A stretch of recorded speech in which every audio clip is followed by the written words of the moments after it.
what's the difference between a child with a language delay and a child with autism? Well, the difference is the social communication, right? And if a child with a language delay, they have that back and forth, they have that eye contact, they have that the desire for social interaction. A child with autism, sometimes we are lacking in those areas.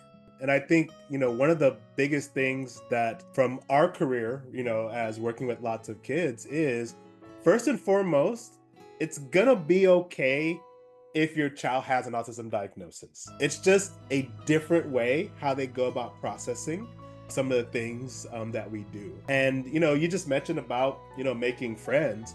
Making friends is hard for quote unquote normal people. I think the challenge is when you don't have the communication skills, some of these other things, it just adds an extra level of challenge. And so I think that's a good way to kind of, think about what's taking place.